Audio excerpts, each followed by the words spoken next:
Welcome to The Explainer. I'm going to be your virtual tour guide today through what is essentially an incredibly immersive 3D museum experience. We're stepping back in time and, honestly, deep beneath the earth to explore the 1916 Battle of Verdun. Now, we aren't just looking at dates on a timeline here. We're using cutting-edge 3D technology to reconstruct the literal and mental landscape of what historians call the hyperbattle. This was the longest sustained conflict in the entire history of industrial warfare. Okay, let's dive right into this. If you visit Verdun today, you're met with this serene, dense, amazingly lush forest called the Forêt d'Exception. It's quiet, it's incredibly green. But what do you think actually lies beneath that peaceful canopy? You see, the trees we're looking at today, they were actually planted in the 1920s to literally hide one of the most violently traumatized patches of Earth on the planet. Let's look a little closer. Take a look at the sheer scale of this. Notice how the modern hiker standing at the bottom of this massive depression is just absolutely dwarfed by it. And guys, that is not a naturally occurring valley. That's a hidden shell crater. The stark then versus now contrast is exactly the core of what we're exploring today. This single crater is just a tiny, tiny glimpse into the staggering, permanent alterations inflicted on this landscape. To really wrap our heads around what happened here, we have to contrast this silent green canopy of today with the fiery reality of 1916. Pilots flying over the trenches back then reported looking down at a sinister brown belt and a strip of murdered nature. They said the woods and roads just vanished, literally like chalk wiped from a blackboard. Every sign of humanity was swept away, completely replaced by smoke and blasted earth. The lush forest you see today is literally growing directly on top of a shattered world. So this nightmare was a grueling 300-day war of attrition. It kicked off in a massive blizzard in February 1916 with a truly terrifying German bombardment. By June, the fighting reached a desperate epicenter at places like Fort Vaux. Come October, the French were pushing back using this new tactic called a creeping barrage, which is where artillery fire advances just steps ahead of the infantry. And finally, in December 1916, the French secured victory and the battle ended. But keep in mind, this wasn't about gaining ground.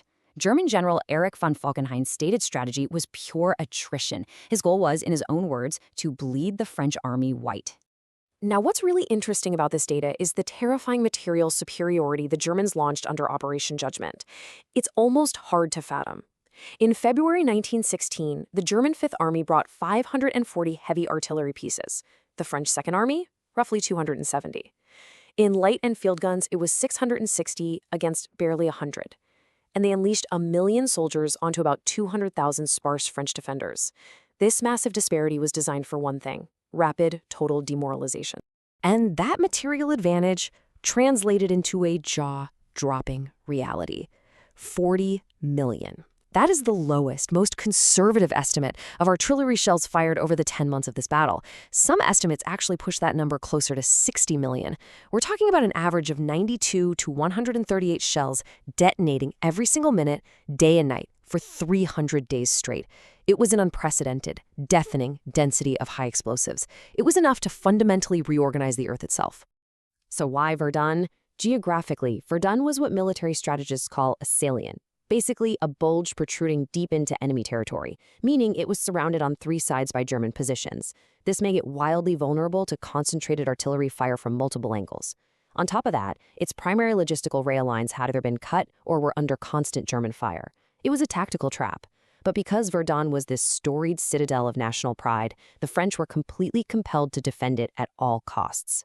The sheer volume of explosives took a physical toll that is just really hard to comprehend.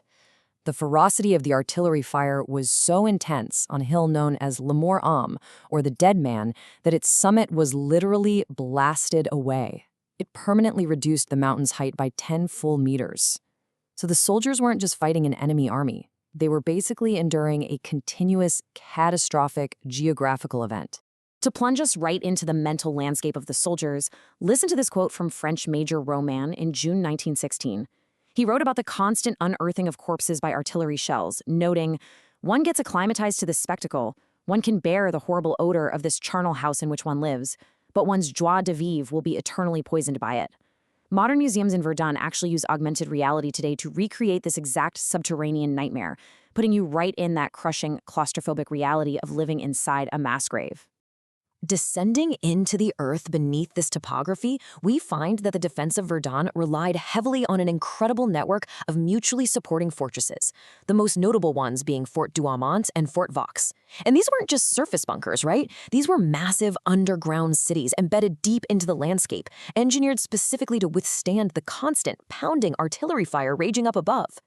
Inside those forts, warfare took on a horrifying subterranean dimension. When German troops breached the surface of Fort Vaux, the French defenders were forced deep into the underground galleries. They fought in cramped, moisture-laden tunnels in absolute darkness. We're talking flamethrowers and grenades in hallways just a few feet wide.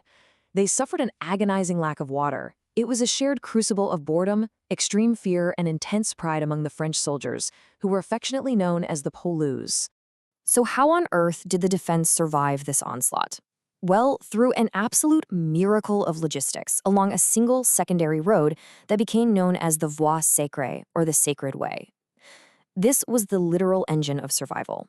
The weekly throughput was just staggering. 90,000 men transported, 50,000 tons of ammunition supplied, and over 3,000 trucks continuously moving. They organized a system where, at its peak, one supply truck passed by every 14 seconds just to keep the French resistance alive. So the crucial point is, to sustain a 10-month battle without facing total annihilation, General Philippe Pétain implemented what's called the Noria system. Instead of just leaving divisions at the front until they were completely wiped out, he constantly rotated troops in and out of the meat grinder. Amazingly, 70% of the entire French army was rotated through Verdun.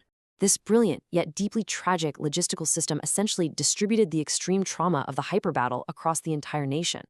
Okay, let's transition back to the present day and see how modern science is actually uncovering these secrets. Because the battlefield is hidden under that dense modern forest we talked about earlier, researchers use a cutting-edge remote sensing technology called LiDAR. By firing laser pulses from an aircraft, the light penetrates the vegetation, reflects off the ground, and allows computers to build incredibly high-resolution 3D digital terrain models. Algorithms then step in to classify the hidden scars of war. It's literally peeling back the canopy. And modern archaeologists use a really sophisticated workflow to pull this off. Starting with a LiDAR point cloud, they filter out the vegetation to build a bare earth 3D map with an astonishing 50-centimeter resolution.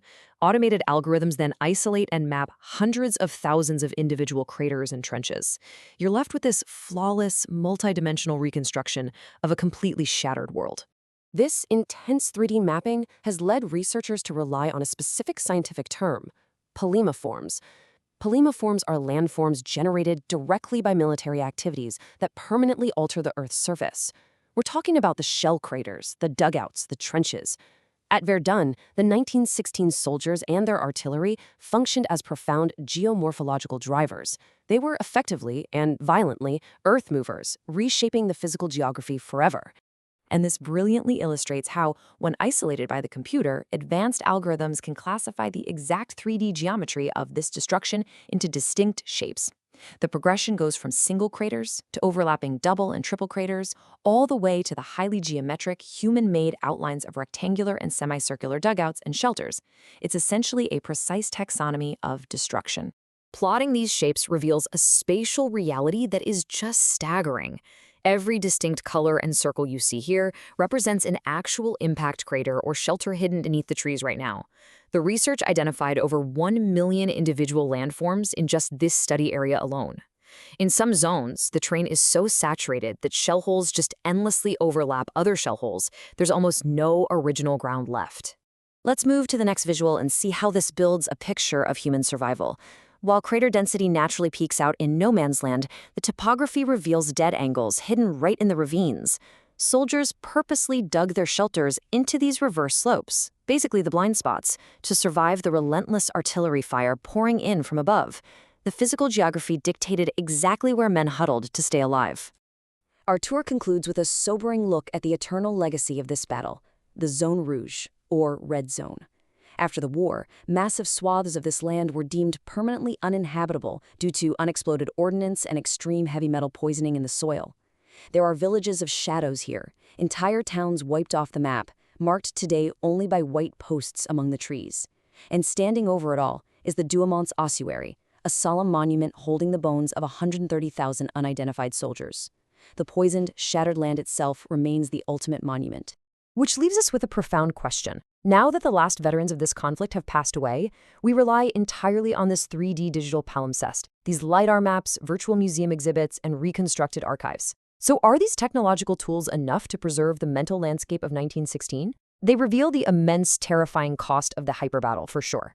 But as the modern force continues to grow over the scars, it's really up to us to ensure the memory of those 700,000 casualties is never truly buried. Thanks so much for joining me on this explainer.